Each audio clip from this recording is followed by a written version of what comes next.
Sur l'ensemble des conducteurs, les conducteurs alcoolisés représentent 3% réponse A, 20% réponse B. Le pourcentage de tués à cause de l'alcool est de 18% réponse C, 31% réponse D.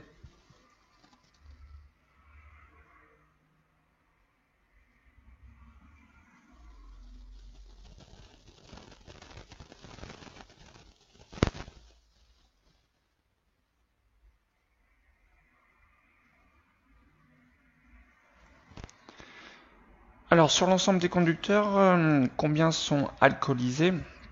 Donc là on parle bien vraiment de tous les conducteurs confondus, combien de personnes sur 100 sont alcoolisées. Donc c'est très peu, il y a très peu de gens qui conduisent alcoolisés, donc c'est 3%, ça représente 3% des conducteurs au total. Donc ce qui est quand même assez peu. Mais malheureusement ces 3% occasionnent 31% de tous les tués qu'il y a sur la route. Alors vous voyez, donc au niveau pourcentage, c'est très élevé. 3% des conducteurs occasionnent 31% de tous les tués, ce qui correspond à un tiers des tués. Ce qu'il faut savoir, l'alcool, c'est le premier facteur d'accident en France, malheureusement. Donc bonne réponse A et D. Question 2. À jeun, l'alcool s'élimine dès son absorption. Oui, réponse A. Non, réponse B.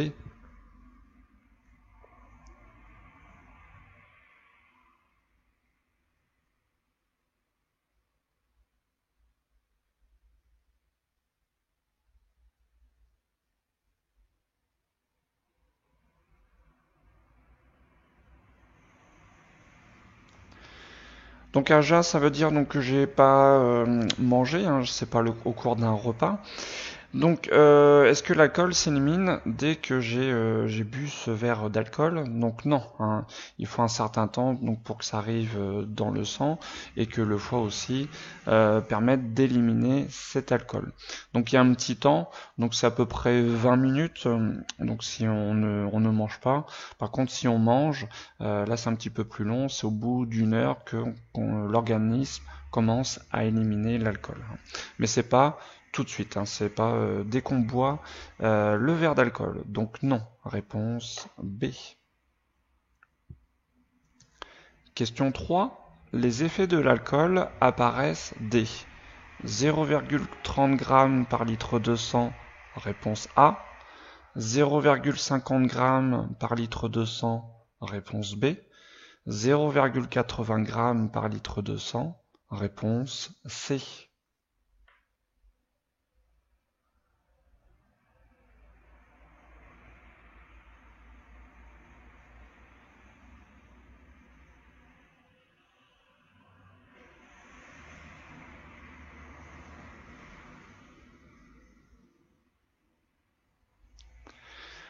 Alors les effets de l'alcool apparaissent dès peuvent apparaître dès le premier verre d'alcool. Donc ce qu'il faut savoir, à peu près un verre d'alcool correspond, alors là attention qu'on parle toujours un verre d'alcool, etc. On parle toujours de dose bar, si on prend ça dans un bar.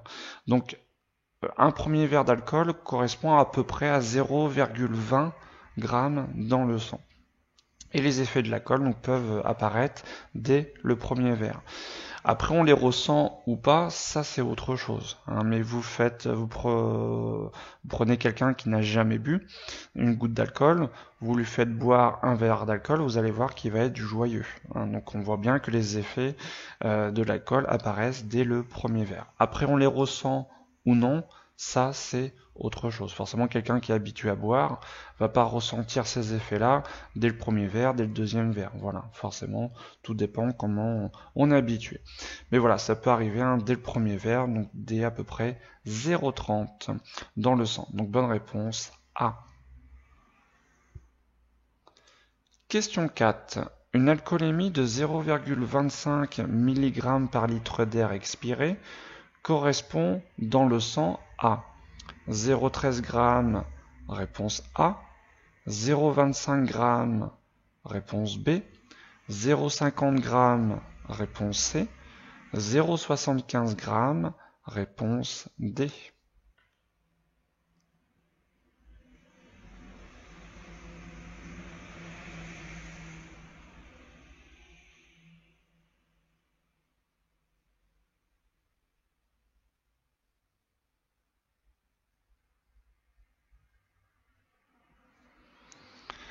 Alors pour faire la liaison entre l'air et le sang, donc c'est assez simple, il faut juste multiplier par 2. Donc 0,25 fois 2, ça nous donne 0,50. Donc petit rappel, 0,25 et 0,50, c'est le seuil à ne pas atteindre. Donc 0,25 dans l'air et 0,50 dans le sang. Donc on multiplie par 2. Bonne réponse, C. Question 5. Contrôlé positif à l'alcoolémie, je perds sur mon permis. 2 points, réponse A. 3 points, réponse B. 4 points, réponse C. 6 points, réponse D.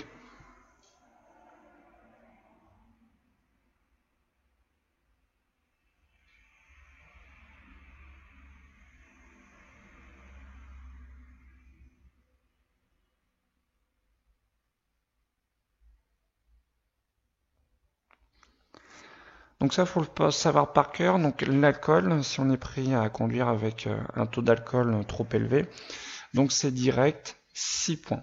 Donc ça, faut le savoir par cœur. Alcool et drogue, c'est 6 points. Donc bonne réponse, D. Question 6. Dans la situation 1, le résultat de mon alcool test me permet de conduire. Oui, réponse A. Non, réponse B. Dans la situation 2, oui, réponse C. Non, réponse D.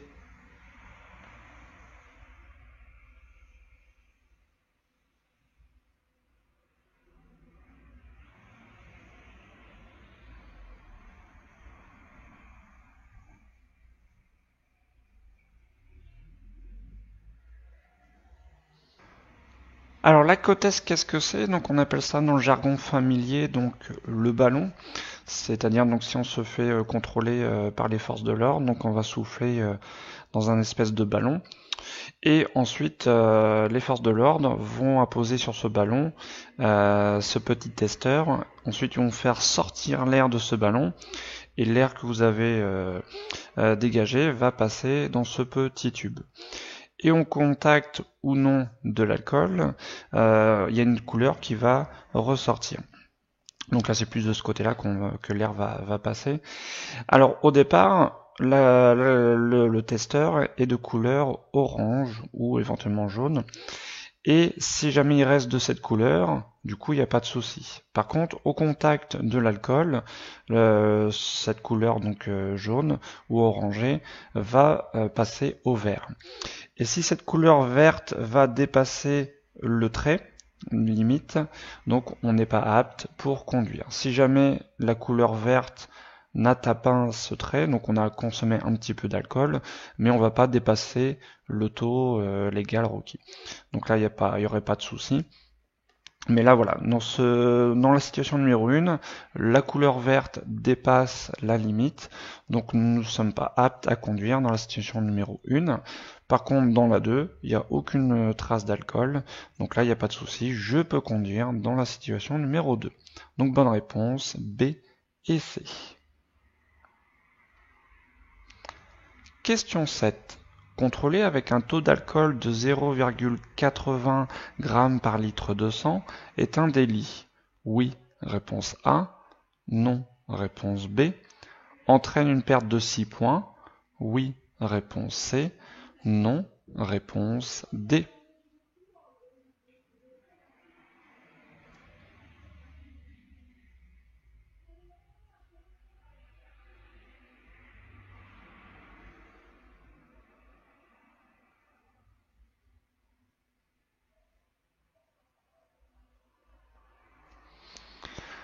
Alors 0,80 g dans le sang, Donc c'est un très très fort taux d'alcool. Donc c'est presque 2 fois la limite autorisée. Donc ce qui est quand même assez grave. Et donc là on n'est plus dans une contravention, une simple infraction, on est dans un délit. Et forcément les peines ne sont pas les mêmes. Donc là c'est quand même assez grave. Donc oui, à partir de 0,80 dans le sang, c'est considéré comme un délit. Et comme tout alcool, que ce soit une simple infraction ou un délit, la peine est la même au niveau des points, donc c'est 6 points. Donc bonne réponse A et C. Question 8. Dans un bar, je consomme un verre d'alcool. Mon taux d'alcool sera de 0,05 g par litre de sang, réponse A. 0,10 g par litre de sang, réponse B. 0,20 g par litre de sang, réponse C.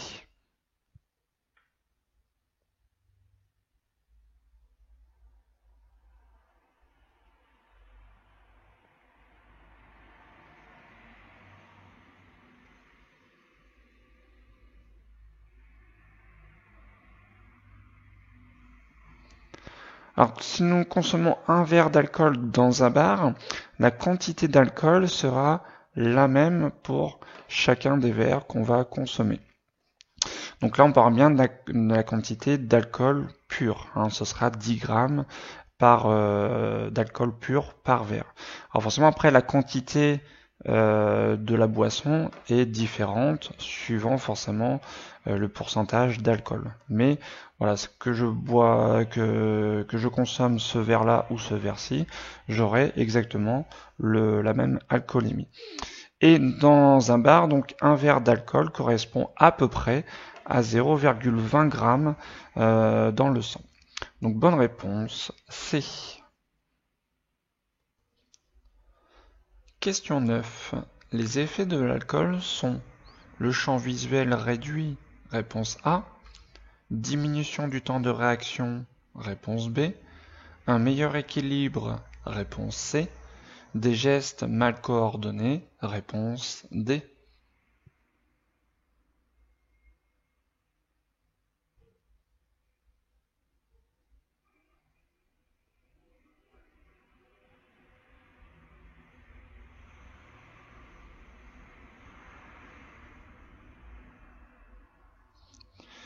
Alors les effets de l'alcool sont donc oui, le champ visuel réduit. Donc c'est-à-dire on va toujours voir ce qui se passe devant nous, mais la zone vraiment où on va être concentré va être réduite par rapport à quelqu'un qui n'a pas consommé d'alcool. Alors le temps de réaction, qu'est-ce qu'il va faire? Le temps de réaction, il va augmenter. On va mettre plus de temps à réagir.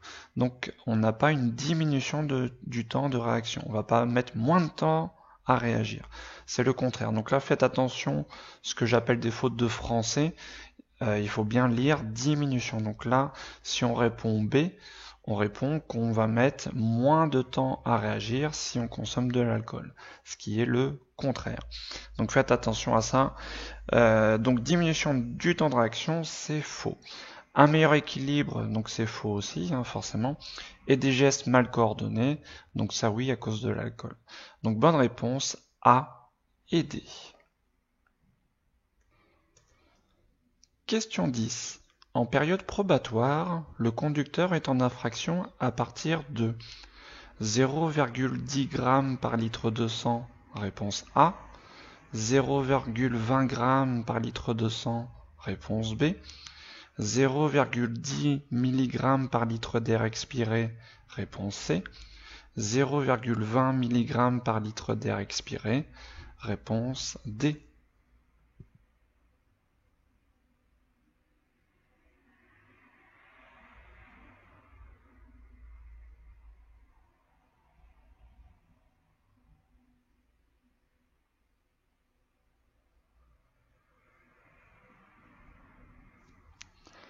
Alors en période probatoire, ça veut dire qu'on est jeune permis. Donc ce qu'il faut savoir maintenant, les jeunes permis ont un taux d'alcool inférieur par rapport à un conducteur normal. Donc toujours faire attention si on vous parle dans le sang ou dans l'air. Alors dans le sang, le conducteur est en infraction à partir de 0,20 dans le sang. Et je vous rappelle, pour faire la liaison entre le sang et l'air, on va diviser par 2. Donc ce qui correspond dans l'air expiré à 0,10 mg. Donc bonne réponse B et C. Question 11. Avec le même verre d'alcool, le taux d'alcool sera le même pour un homme que pour une femme. Oui, réponse A. Non, réponse B.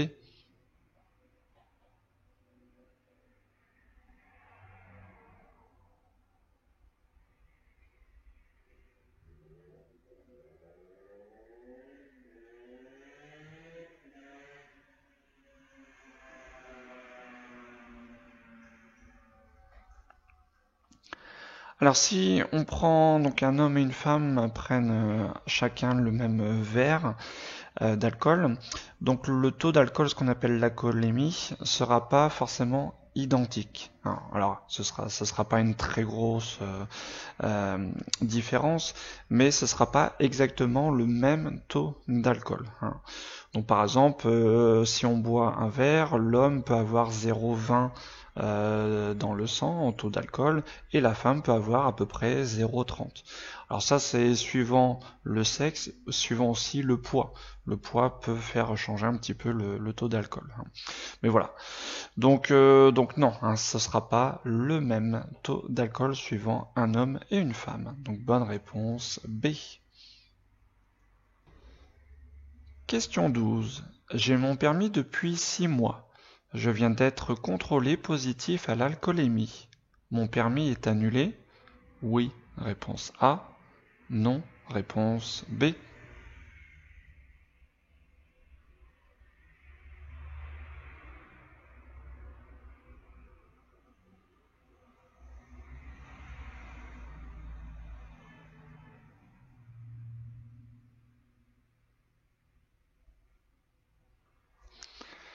Alors quand on est jeune permis, on débute, donc pas avec 12 points, mais avec que 6 points. Ce qu'il faut savoir, donc si on est pris à l'alcoolémie en conduisant, ça nous coûte 6 points. Donc le calcul est simple, 6 points moins une perte de 6 points, on tombe à 0 points. Et là on parle donc forcément d'une perte de permis, puisque quand on n'a plus de points sur le permis, il est annulé. Donc bonne réponse A. Question 13. Je suis en infraction si je suis contrôlé avec un taux d'alcool dans le sang de 0,20 g, réponse A, 0,25 g, réponse B, 0,50 g, réponse C, 0,60 g, réponse D.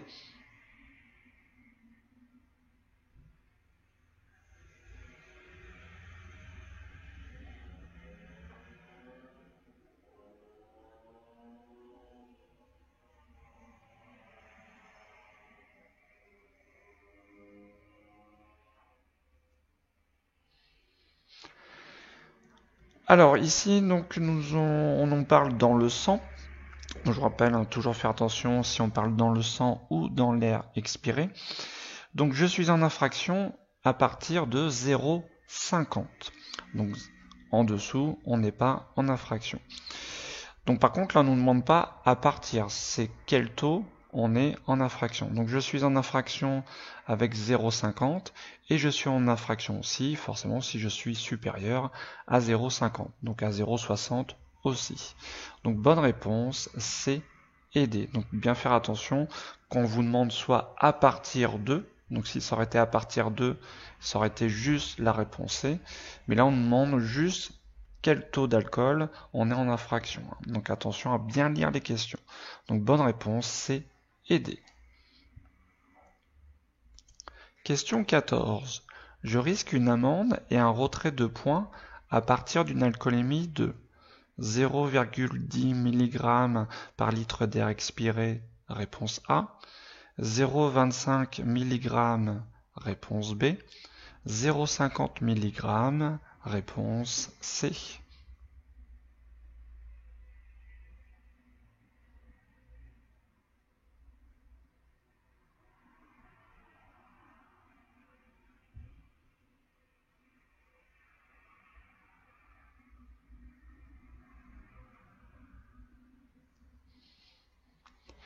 Alors ici, on nous parle dans l'air expiré. Et attention, donc au niveau de la question, on nous demande à partir de combien? On est en infraction.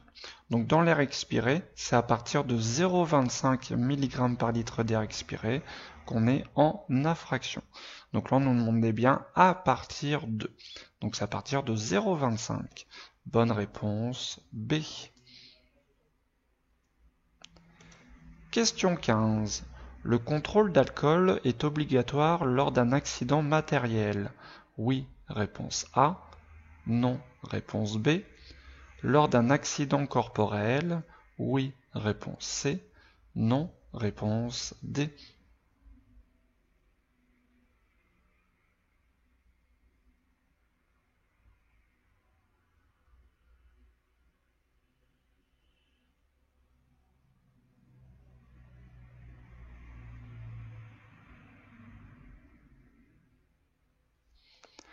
Alors les contrôles d'alcool, donc je vous rappelle, peuvent se faire à n'importe quel moment, à n'importe quel instant.